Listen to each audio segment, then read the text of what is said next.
జగిత్యాల జిల్లా రాయకల్ పట్టణంలో బీఆర్ఎస్ నాయకులతో కలిసి శుక్రవారం విలేకరుల సమావేశం ఏర్పాటు చేశారు మాజీ జిల్లా జెడ్పీ చైర్పర్సన్ దాబ వసంత సురేష్. ఈ సందర్భంగా వారు మాట్లాడుతూ 3-4 నెలలకు ఒకసారి లేదా ఎన్నికల ముందో ఇంకేదైనా ఇంపార్టెంట్ అంశాన్ని కనుమరుగు చేయడం కోసమే మీడియాలో ఫార్ములా ఈ అంటూ హడావిడి చేయడం, ప్రజల దృష్టిని మళ్లించడం రేవంత్ రెడ్డికు అలవాటైన స్క్రిప్ట్. ప్రజల పక్షాన ప్రశ్నించే గొంతు BRS party working president KTR గొంతును ఏ విధంగానైనా నొక్కేయాలని కుట్రపూర్వితంగా కాంగ్రెస్ ప్రభుత్వం వ్యవహరిస్తుందని అన్నారు.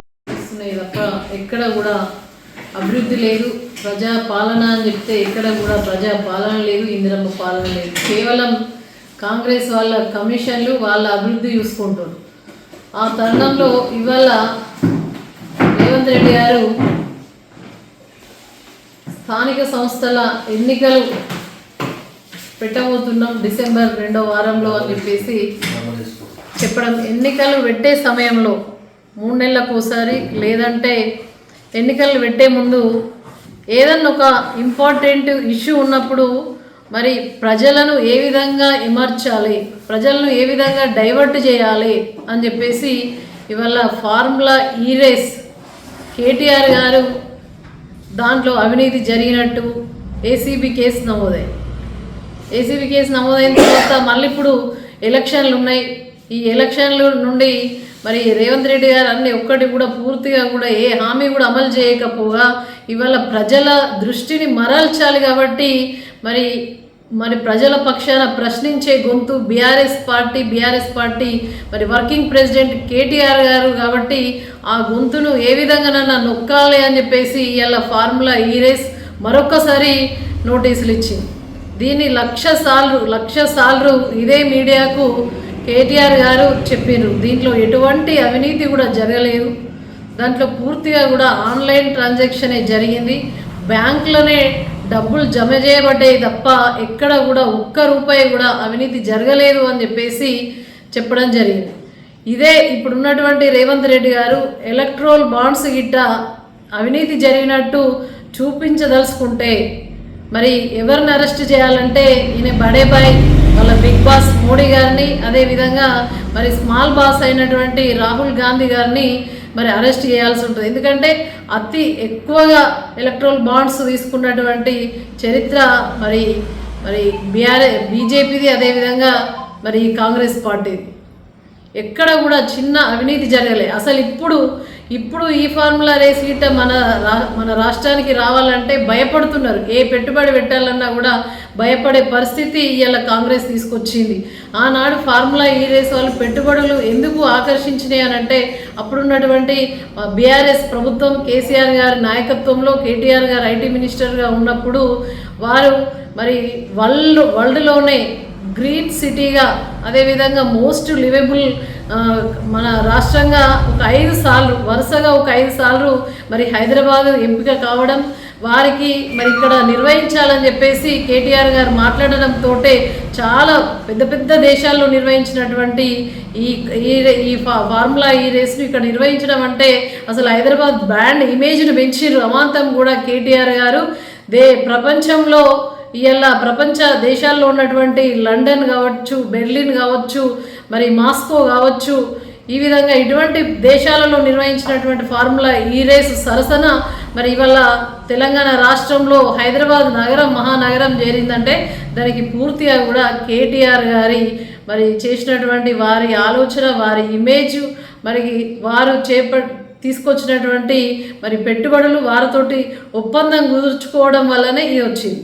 మరి దాంట్లో భాగంగా ఈ ఫార్ములా ఈ రేస్ యజమానులతోటి శాశ్వతంగా మరి ఇక్కడ మళ్ళొక్కసారి మరి రేస్ నిర్వహించాలని చెప్పేసి ఒప్పందం కుదుర్చుకునే క్రమంలో మరి దీన్ని అవినీతి అని చెప్పడం ఎంతవరకు కరెక్ట్ అని చెప్పేసి మేము నిలదీస్తూ ఉన్నాం. నువ్వు చేయాల్సినటువంటి హామీలు 6 గ్యారంటీలు 420 హామీలు ఏదైతే ఉన్నాయో ఇవి పక్కపోయే విధంగా ఏదున్నా కూడా కక్ష సాధింపు చర్యల్లో భాగంగా ఇది ఫార్ములా ఈ రేసు కేటీఆర్ గారి పైన ఇవాళ మీరు నోటీసులు ఇచ్చారు కదా, ఇది ఒక ఉదాహరణ. రాజకీయంగా కాంగ్రెస్ ఎంత కక్ష సాధింపు చర్యలకు పాల్పడుతుందో అని చెప్పడానికి ఒక ఉదాహరణ ప్రజలన్నీ కూడా గమనిస్తూ ఉన్నారు. అసలు మీరు ముఖ్యమంత్రిగా ఉన్నప్పుడు ఇటువంటి ఫార్ములా ఈ రేస్ తీసుకురావాలంటే చాలా కష్టం. ఎందుకంటే పర్యావరణ పరిరక్షణకు కేసీఆర్ గారు అనేక చర్యలు తీసుకున్నారు కాబట్టి మరి ఎలక్ట్రిసిటీ వెహికల్స్ కూడా ఇక్కడ మరి పెంపొందించుకునే విధంగా మరి తయారు చేసుకునే విధంగా ఒక హుండాయ్ కావచ్చు, అమరరాజా అంటే పెద్ద కంపెనీల ఇక్కడ మొత్తం ప్రొడక్షన్ కూడా ఇక్కడే తయారు కావాలి అని చెప్పేసి పర్యావరణాన్ని కాపాడుకోవాలని చెప్పేసి కేటీఆర్ గారు దాదాపు 700 కోట్లకు పైగా ఇక్కడ బిజినెస్ జరిగింది హైదరాబాద్లో.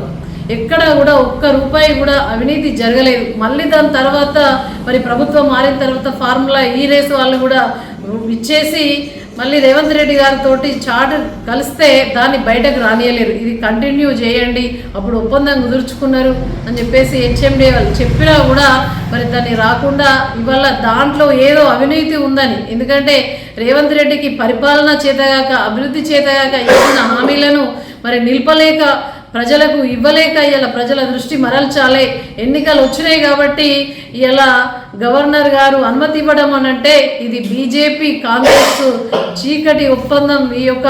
వీరిద్దరు దోస్తుల కలయిక ఇవాళ తెలిసిపోయింది పూర్తిగా కూడా. గవర్నర్ అనుమతి ఎట్లిస్తారు? నరేంద్ర మోడీ గారు బీజేపీ వాళ్ళు కేంద్రం చెప్పకపోతే గవర్నర్ గారు అనుమతి ఇవ్వరు. ఇలా అనుమతి ఇచ్చిరు అనంటే ఈ బడే బాయ్ చోటే బాయ్ ఇద్దరు కలిసి ఇవాళ కేసీఆర్ గారి ప్రతిష్టను మరి బదనాం చేయాలి, మరి కేటీఆర్ గారిని బదనాం చేయాలి. ఏ విధంగానైనా కూడా ఇప్పటికైనా ఏ ఊరికైనా కూడా మళ్ళీ కేసీఆర్ కావాలి అంటున్నారు.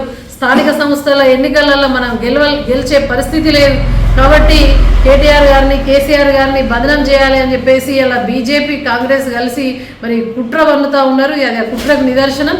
రాజకీయాల్లో కక్ష సాధింపు చర్యలు కాదు, ప్రజలకు మనం ఇస్తున్న హామీలను అమలు చేసి చూపాలి ఒక నాయకుడు అంటే. కానీ ఇవాళ ఏమైంది? ఎక్కడేసిన గొంగలు అక్కడే పల్లెలు పట్టణాలు పట్టించుకునే స్థితిలో మీరు లేరు. కాకపోతే కేటీఆర్ గారు ఏమున్నా కూడా కేటీఆర్ గారిని ఏ ఒక్క బహిరంగ సభ పెట్టినా కూడా కేసీఆర్ గారిని తిట్టకుండా ఏ ఒక్క సభ కూడా లేదు. అంటే ఎప్పుడు కూడా కేసీఆర్ గారు జపం, కేటీఆర్ గారు జపం తప్ప పరిపాలన ఏ విధంగా అందించాలనే ఒక కనీస సోయి జ్ఞానం లేనటువంటి ఈ మూర్ఖపు ముఖ్యమంత్రి రేవంత్ రెడ్డి గారికి మేము హితవు పలుకుతున్నాం, నువ్వు ఇస్తా అన్న హామీలు అమలు చేయి. ఇవాళ కేటీఆర్ గారి ఫార్ములా ఈ రేస్లో ఎటువంటి అవినీతి కూడా జరగలేదు. ఒక్క రూపాయి కూడా మరి ఎక్కడ కూడా మనీ లాండరింగ్కు పాల్పడలేదు. అన్నీ కూడా మరి ఆన్లైన్ ట్రాన్సాక్షన్ బ్యాంక్లో జరిగింది కాబట్టి నువ్వు ఎన్ని చేసినా కూడా మరి కేటీఆర్ గారు ప్రజల పక్షాన నిరంతరం కూడా ప్రశ్నించే గొంతుగా ఉంటారు తప్ప నువ్వు ఎన్ని కేసులు పెట్టినా జైలు వేసినా కూడా ఈ యొక్క గులాబీ కండువా కప్పుకున్నటువంటి ప్రతి కార్యకర్త కేసీఆర్ గారి నాయకత్వంలో కేటీఆర్ గారు కానీ ప్రతి ఒక్కరు కూడా ప్రశ్నించే గొంతుకలై మీరు 6 గ్యారంటీలు అమలు చేసే వరకు మీ మెడలు వంచేదాకా మరి పోరాడటమే తప్ప ఈ కేసులకు భయపడే ప్రసక్తి లేదు. కేటీఆర్ గారు మళ్ళీ చెప్తున్నాం, 1,00,000 సార్లు చెప్పింది ఇందులో అవినీతి లేదని. దయచేసి ఇప్పటికైనా కూడా జ్ఞానం తెచ్చుకొని సోయి తెచ్చుకొని ఫార్ములా ఈ రేసు ఇంకోటి కేసీఆర్ గారి మీద కమిషన్లు వేయడం ఇంకోటి చేయడం చేసుడు తప్ప నీకు అభివృద్ధి చేయాలనే సోయి లేదు. ప్రజలందరూ కూడా రేవంత్ రెడ్డి గారు ఏదో మార్పు తీసుకొస్తారని ఎదురు చూస్తున్నారు. అవి మార్పు తీసుకొచ్చే పనిలో ఏ విధంగా అభివృద్ధి చేయాలి అని చెప్పేసి ఆ విధంగా ఆలోచించాలి తప్ప ఈ కక్ష సాధింపు చర్యలు ఇప్పటికైనా మానుకోవాలి. ఇది కక్ష సాధింపు చర్య మరీ పరాకష్టకు వెళ్ళిపోయింది రేవంత్ రెడ్డి గారు. అందరూ కూడా ప్రజలు గమనిస్తూ ఉన్నారు. కేటీఆర్ గారు ఎటువంటి అవినీతి జరగలేదు దీంట్లో.